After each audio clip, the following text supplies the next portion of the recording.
I, 32 male, was sitting at my kitchen table Saturday morning, going through some work emails when Melissa, 29, walked in holding her phone like a weapon.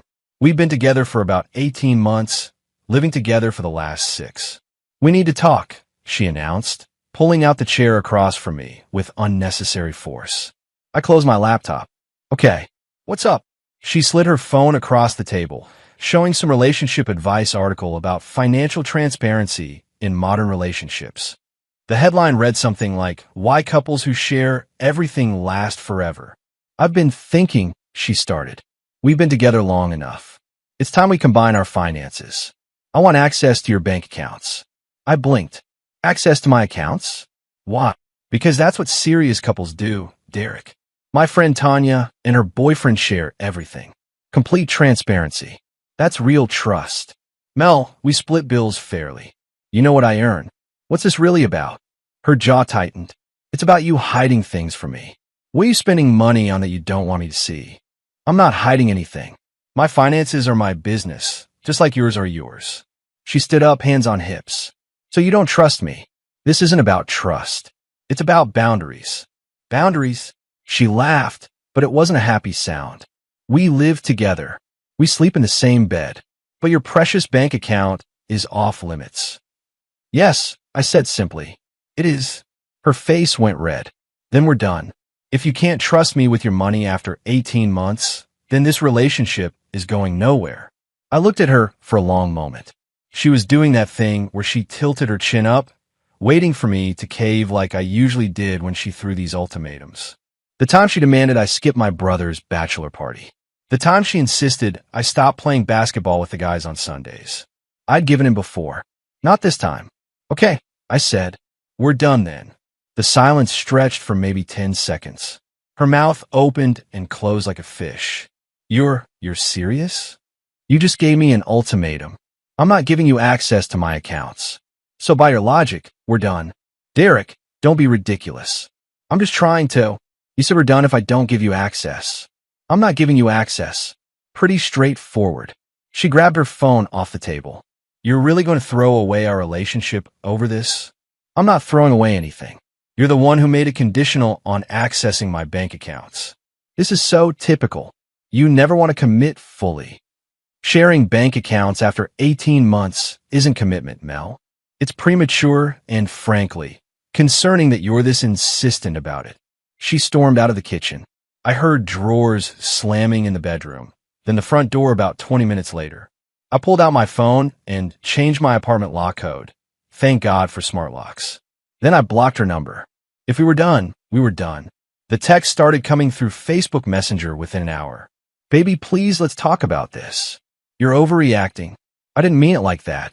At least unblock my number so we can discuss this like adults. I didn't respond. Instead, I went to the gym, then grabbed lunch with my buddy Tom, who'd been through a similar situation. She really thought you'd just hand over your banking info? Tom asked, shaking his head. Apparently. The weird thing is, she makes decent money. It's not like she's struggling. Bro, it's about control. My ex did the same thing. Started with wanting passwords to everything, then got mad when I wouldn't add her to my credit cards. That evening, the doorbell rang around 7 p.m. I checked the camera app. Melissa was standing there, and she'd clearly been crying. Mascara streaked down her cheeks. I didn't open the door, just spoke through the intercom. Melissa, we're done.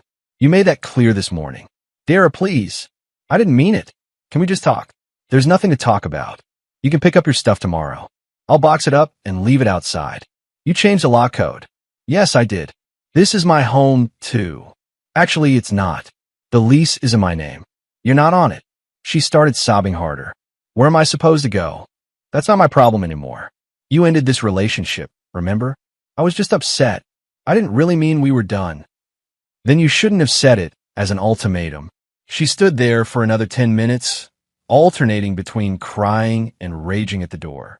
I put on my noise-canceling headphones and continued working. Update 1 to 48 hours later. The last 2 days have been intense. Sunday morning, I packed up all of Melissa's stuff as promised. Clothes, toiletries, her books, that ridiculous crystal collection she insisted brought positive energy to our relationship. A lot of good that did. Put it all in boxes and bags, set them on the porch at 10 a.m., and texted her from my work phone that she had until 6 p.m. to collect everything. She showed up at 10:30 with her sister Nicole, 27, and Nicole's husband Brad. Nicole immediately started it on me. You seriously locked her out over a conversation? Nicole said, arms crossed. She gave me an ultimatum. I accepted her terms. I replied, staying in the doorway. She didn't mean it literally. Then she shouldn't have said it literally. Brad, to his credit, looked uncomfortable and stayed quiet, helping load boxes into their SUV. Melissa tried a different approach. Derek, can we please just talk inside? Privately? No. You wanted access to my private information? I said no. You said we're done. I'm respecting your decision. Stop saying that. You know that's not what I meant. What did you mean then? I wanted to feel like we were really together, you know? Like a real couple. Real couples don't demand access to each other's bank accounts under threat of breakup. Nicole jumped back in. God, you're such an asshole. She deserves better. Then this works out perfectly for everyone. They finished loading the stuff. As they were leaving, Melissa turned back one more time. You're going to regret this, Derek. You'll never find someone who loves you like I do. I'm willing to take that chance. Monday morning, things escalated. I woke up to 73 Facebook notifications. Melissa had posted a lengthy rant about me on her wall, tagging several mutual friends. The post, now deleted, but I screenshotted it, read, when you give someone 18 months of your life and they throw you on the street because you wanted to build a future together. Derek, last name, is a narcissistic sociopath who locked me out of my home with no warning. Ladies, this is what happens when you date a man who values his money more than your relationship. I'm homeless because I asked for basic trust in our relationship. The comments were split. Some of her friends were calling me trash, saying I should be ashamed, typical men ain't shit energy. But surprisingly, several people pushed back. Wait, he locked you out for wanting to share finances. Melissa, didn't you tell me last month you wanted to quit your job once you moved in with him? Girl, you were at the club Thursday talking about his savings account. That last comment was from her coworker Janet, and it was quickly deleted. My phone started buzzing with texts from mutual friends asking for my side. I kept it simple. She demanded access to my bank accounts or we were done. I chose done. The apartment is mine, not on lease together. Then Monday afternoon, the real entertainment began. I got a call from my apartment complex office. Mr. Thompson, this is Sandra from the leasing office. We had a young woman here claiming she was illegally evicted from Unit 4B. That's my ex-girlfriend. She's never been on the lease. I can come show you documentation if needed. No need. We checked our records. Just wanted to make you aware. We've informed her she has no legal standing here. Around 6 p.m. Monday, her mom called me. I almost didn't answer, but figured I should hear this out. Derek, honey, what's going on? Melissa is hysterical. Hi, Mrs. Patterson. Melissa demanded access to my bank accounts and said we were done if I didn't comply. I didn't comply. Long pause. She demanded access to your bank accounts? Yes, ma'am. Said it was that, or we were over. Another pause. And you've only been dating 18 months? Yes, ma'am. I heard her sigh deeply. Derek, I'm sorry. That's not how I raised her. Though I have to ask, where is she staying? I don't know. She said we were done. So I respected that and asked her to collect her belongings. I see. Well, she'll land on her feet. She always does. The way she said that last part was interesting. Like this wasn't the first time. Update 2, 1 week later.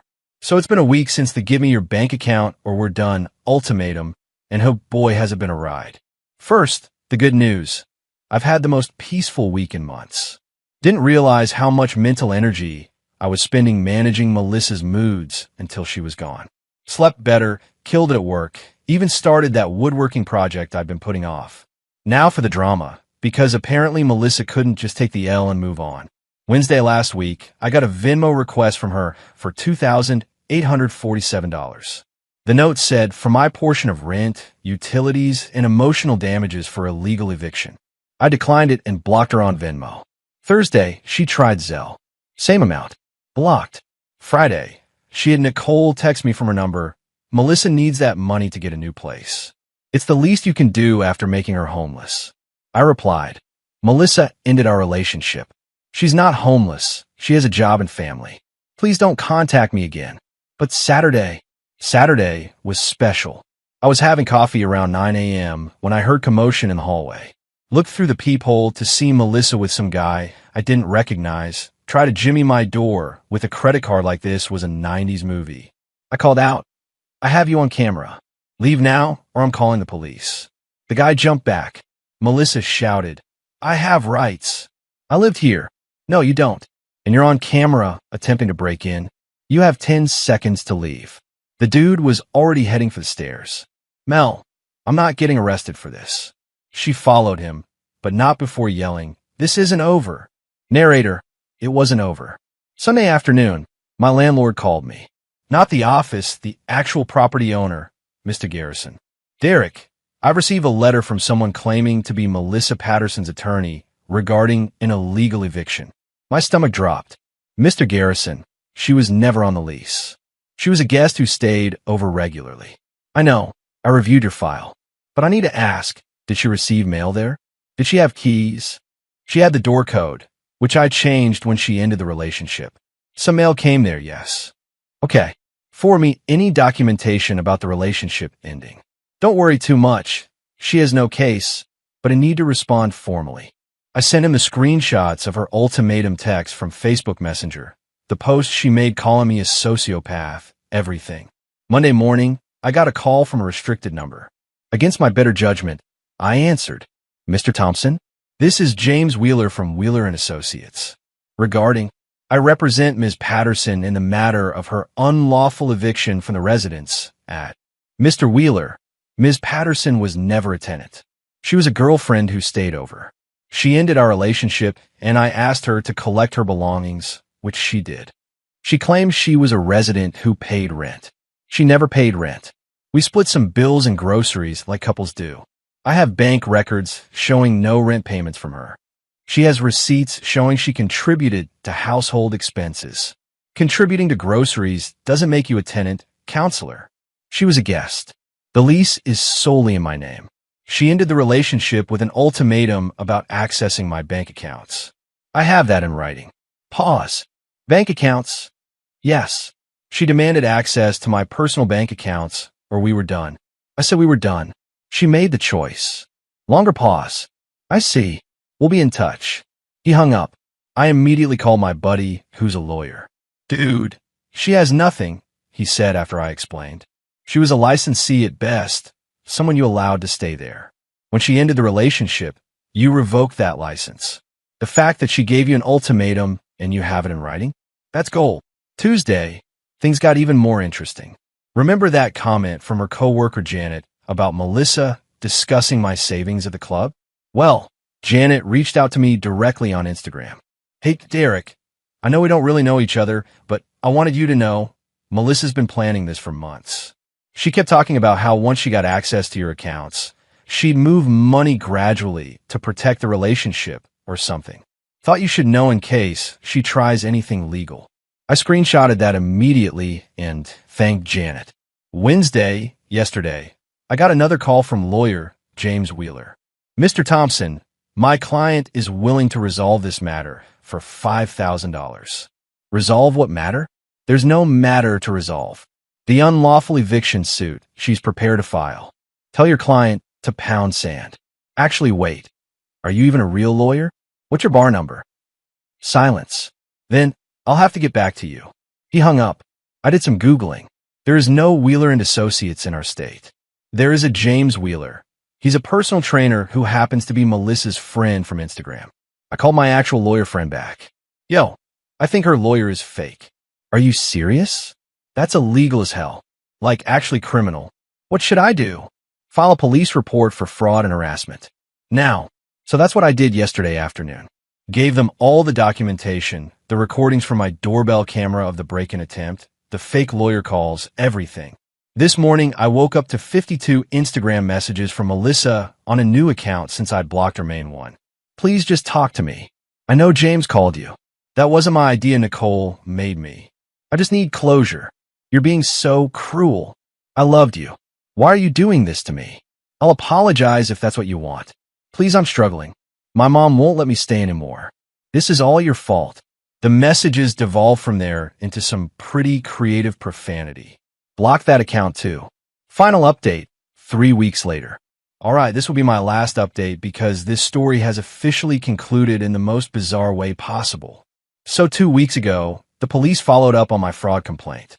Turns out James Wheeler, the fake lawyer, cracked immediately. When they showed up at his gym, admitted Melissa promised him $500 from the settlement to pretend to be a lawyer. He got charged with criminal impersonation and unauthorized practice of law.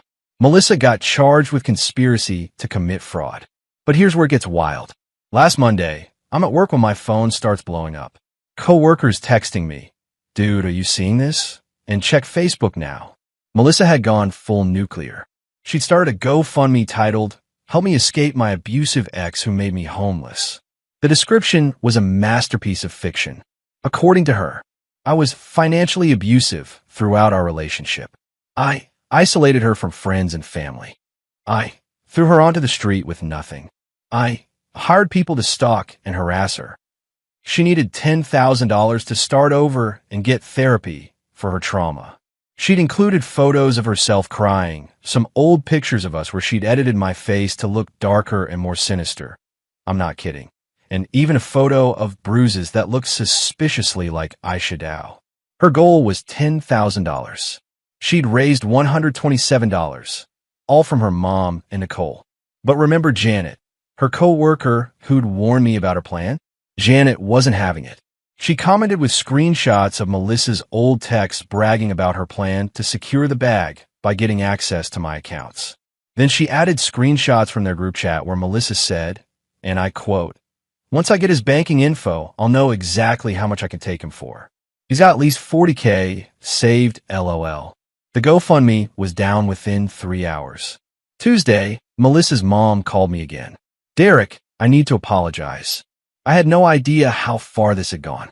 It's not your fault, Mrs. Patterson." No, but this isn't her first time doing something like this. Her ex before you, Marcus, she did something similar. Demanded his credit card for emergencies, maxed it out, then claimed he was financially abusing her when he canceled it. Are you serious? I should have warned you when you started dating. I just hope she'd grown up. What happened with Marcus? He moved to another state to get away from her.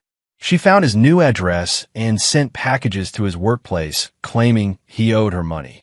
He finally got a restraining order. Jesus, I dodged a bullet. No, I dodged a whole firing squad. Thursday, I got served with actual legal papers. But not from Melissa, from her. She was suing me for defamation because I made her look bad to potential employers by filing a police report that became public record. My lawyer, my real one, laughed for a solid minute when I showed him. She's suing you for defamation over a police report about crimes she actually committed that are on camera? Apparently, this is going to be dismissed so fast. Countersue for harassment and legal fees. Friday was court day for her criminal charges. I didn't have to appear, but I heard from the prosecutor that she showed up in a cocktail dress like it was a nightclub, tried to flirt with the judge, who was a 67-year-old woman, and then blamed everything on bad legal advice from Nicole. She got 40 hours of community service and 6-month probation for the fraud conspiracy. James, the fake lawyer, got 100 hours and a year probation, plus fines. And then, yesterday happened. I'm at the grocery store, minding my business in the produce section, when I hear, "Derek." I turn around. It's not Melissa. It's a woman I've never seen before. "Yeah, I'm Rebecca. I just want to say thank you." "Thank you for what?" "I was dating someone Melissa tried to set me up with her friend James." "Yeah, the fake lawyer. When I Googled him, I found all the news articles about what they did to you. You saved me from getting involved with these people." We chatted for a bit. She seemed nice. We grabbed coffee. She's a data analyst, loves hiking, has a golden retriever named Chunk. We're having dinner tomorrow. Meanwhile, according to mutual friends, Melissa is now living with her mom, working part-time at a mall kiosk selling phone cases, and telling everyone she's taking a break from dating to focus on herself. She apparently tried to start another GoFundMe for legal expenses from wrongful prosecution, but GoFundMe banned her from the platform. Nicole and her husband Brad are getting divorced. Apparently, this whole situation made Brad realize Nicole was just as toxic as her sister. He reached out to apologize for not speaking up that day, said he knew it was wrong, but was trying to keep the peace. I told him no hard feelings, we've all been there. The defamation lawsuit was dismissed yesterday. My countersuit is moving forward. My lawyer says she'll likely owe me around $3,000 to $4,000 in legal fees when this is done. The funny thing? All she had to do was accept that I wasn't giving her access to my bank accounts. That's it. If she just said, okay, I understand, and either accepted it or broken up normally, none of this would have happened. But she had to make an ultimatum, had to try to force control, had to escalate when she didn't get her way. And now she's got a criminal record, owes me legal fees, lost her job. Yeah, her company found out about the fraud charges and let her go, and is living with her disappointed mother at 29 years old. Meanwhile, I still have my apartment, my savings account that she never got to touch, my job, my peace of mind, and potentially a date with someone who seems genuinely normal. Moral of the story? When someone shows you who they are with an ultimatum, believe them. And when they demand access to your bank accounts after 18 months of dating, run. Don't walk. Run. Oh, and always have doorbell cameras. Those things are worth their weight in gold. Thanks for following along on this wild ride, everyone. I'm going to go enjoy my drama-free life now. Victory hand.